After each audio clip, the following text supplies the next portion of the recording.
O problema do Inter é o Roger Machado. Agora que o Inter está eliminado de tudo, né? Eliminado pelo Flamengo na Libertadores e já tendo sido eliminado recentemente pelo Fluminense na Copa do Brasil, e tendo em vista que faz uma campanha ruim no Brasileirão, a verdade é que depois do Gauchão, a temporada do Inter é decepcionante.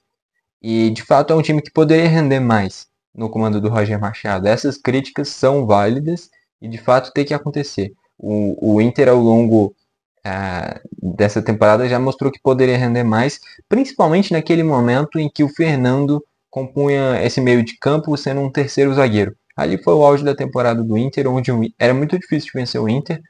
Um controle defensivo muito grande, difícil de vazar esse time. Quando atacava, conseguia encontrar espaços. O Alan Patrick jogando muito.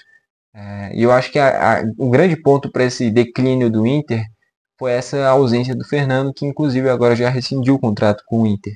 Então não tem nem mais como resolver essa solução de trazer de volta aquele Inter, o melhor Inter da temporada. Porque o ponto principal daquele time, não falando que o Fernando era o craque do time, não é isso. Mas na organização do time, não tem ninguém que faça igual o que o Fernando fazia. De virar um terceiro zagueiro, de organizar essa construção, de defender muito bem. Não tem. Você vai fazer o que? Vai colocar o Thiago Maia para fazer isso? Poderia ser um teste. Talvez essa seja a forma de fazer o Inter voltar a ser o que foi ao longo da temporada. O Roger poderia talvez testar fazer isso. Mas o Thiago Maia não tem o cacuete defensivo que o Fernando tinha, né? Um ponto que eu quero destacar é o seguinte. O Inter poderia render mais. Poderia. Mas eu vou destacar o seguinte. O ataque do Inter, por exemplo, nesse duelo contra o Flamengo. Do meio para frente.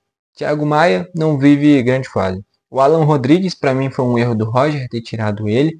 Vem jogando muito bem, eu acho que não precisava tirar ele. Mas beleza, quis ir para uma pressão maior no segundo tempo, ele foi substituído.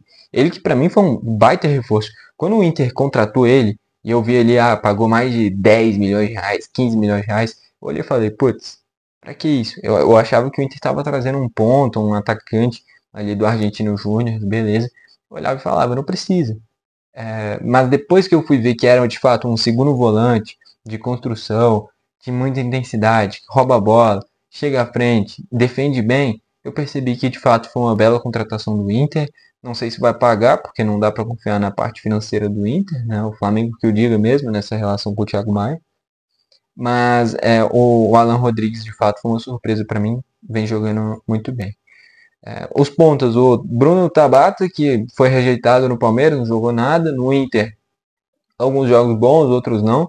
Não é o ideal ele ser o titular do Inter. E do outro lado, o Wesley, que vive um momento ruim.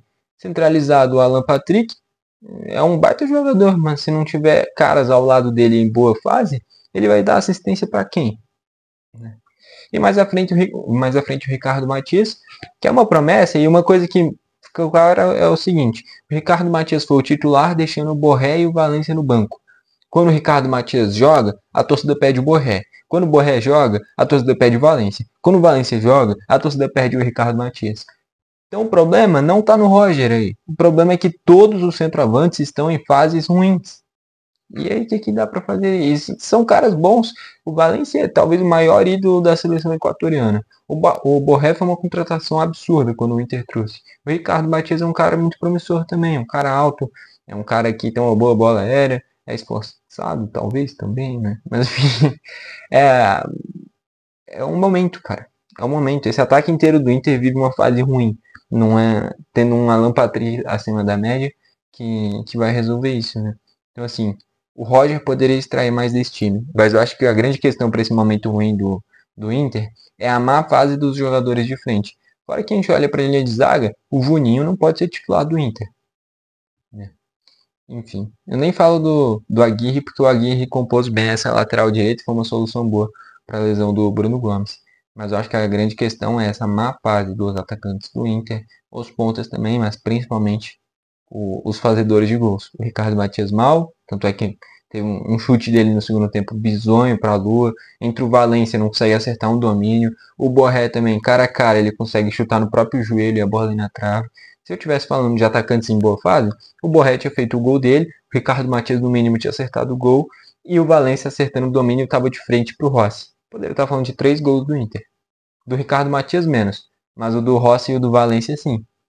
E não é o que aconteceu, né? Desperdiçaram as oportunidades. Então o time tem que render mais, mas eu acho que o grande ponto é o mau momento dessas referências ofensivas do Inter. Enfim, espero ter gostado do vídeo. Se gostou, deixa o like. Não esquece também de se inscrever e ativar o sininho para o YouTube te mandar os vídeos novos. Valeu e falou!